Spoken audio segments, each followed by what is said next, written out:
एक चोर था गोवर्धन डाकू, बहुत नामी डाकू था। बिल्कुल सरल उदाहरण में तुम्हें बताया है। तो एक दिन राज कर्मचारियों ने उसका पीछा किया, अब वो भागा, घोड़ा भी छोड़ दिया, पैदल भागा। तो एक जगह देखा बहुत सत्संग हो रहा था, कथा हो रही थी। पंडित परशुराम जी महाराज कथा कर रहे थे, करमैती बाई के पिता। ये प्रमाणित कथा हम आपको बता रहे हैं। तो उस सभा में घुस गया, तो राज कर्मचारी आए, सोचा सभा में चोर कैसे हो सकता है, यहां तो चोर घुसने का अब उसको पाया ही नहीं। जब कथा 2-3 घंटे बाद समाप्त हुई तो कथा का प्रसंग चल रहा था। वृंदावन में श्री बांके बिहारी लाल को आज यशोदा मैया ने सोने की करधनी, सोना वो तो चोर आदमी, करधनी सोने की, भगवान श्री कृष्ण चंद्र जी को बांके बिहारी को कह के पुकार। 8 वर्ष की अवस्था है, मैया ने सोने की लकुट दी, सोने का, अरे इतना माल एक ना साधारण, और गाय चराने अपने सखाओं के साथ जा रहे हैं।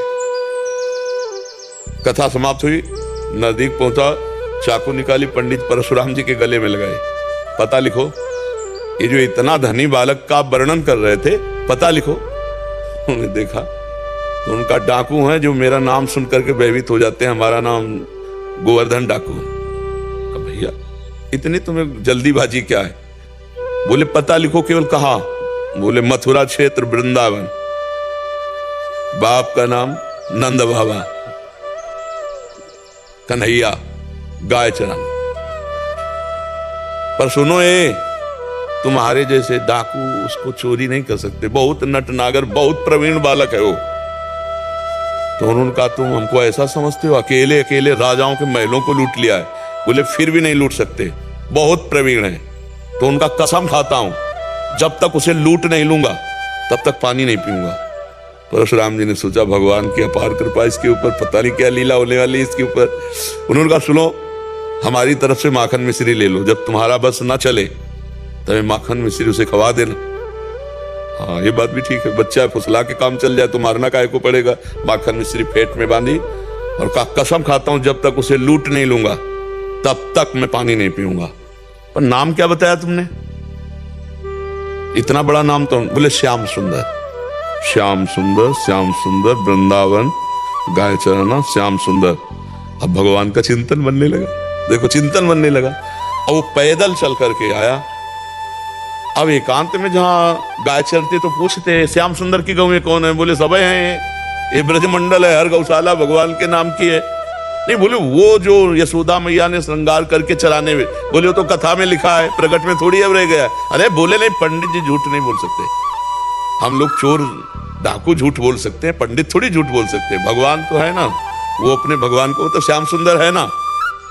अब एकांत में विकल हो गया और कहा अगर कोई ईश्वर है तो मुझे श्याम सुंदर से मिला दे, क्योंकि मैंने कसम खाया है बिना लूटे पानी नहीं पीएंगे। इतने में आवाज आई एक ग्वारिया पर, ए श्याम सुंदर तुम्हारी गाय इधर जा रही। अरे दौड़ा उधर, देखा कमर में हाथ रखे, न जाने कौन से गुण पर दयाली दिरी जाते हैं, पीतांबर की फेट, वैसे ही श्रृंगार जैसा पंडित जी ने वर्णन किया। श्याम सुंदर, कमल नयन, मोर मुकुट, करधनी और लकुट। उसने हर चाकू निकाली, हर सखा को, वो सब सखा दिव्य, वो गायें दिव्य भगवान ने प्रकट की थी। सब सखाओं का भाग जाओ, नहीं मार डालेंगे। भगवान ने इशारा किया कि जाओ इसको हमें एकांत में निहाल करना है। बोले हाँ बोल रहे। बोले तू डरता ले क्या? बोले अब काल से भी नहीं डरते, तेरे से क्या डरना है? बोले मेरा नाम नहीं सुना होगा इसलिए तू डरेगा। अभी मेरा नाम गोवर्धन डाकू, तो वो गोवर्धन ही तो नाम है ना, मेरा नाम गोवर्धन धारी है। भगवान उससे जब वार्ता कर रहे हैं तो उसका जीवत तो नष्ट हो रहा है, अज्ञान नष्ट हो रहा है। तो देखा बड़ा प्रवीण पंडित जी कह रहे थे माखन मिश्री खवा का काम कर ले। बोले सुनो, भगवान ने कहा अच्छा ऐसा प्यार करते हो?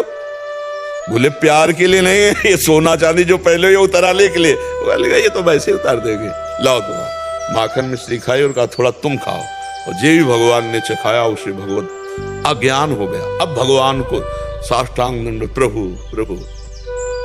एक बात सुनी कि कन्हैया गाँव में चला रहा है, चल पड़ा, कसम खा ली तो भगवान मिल गए। यहाँ जीवन व्यतीत हुआ जाता है, हलवा पूड़ी खा करके दिनचर्या का बैलेंस बनाते रहते हैं, तो भगवान कहाँ मिले? जब भूख प्यास सहकर केवल भगवान के दर्शन के लिए, तो भगवान उसी समय प्राप्त हो जाते।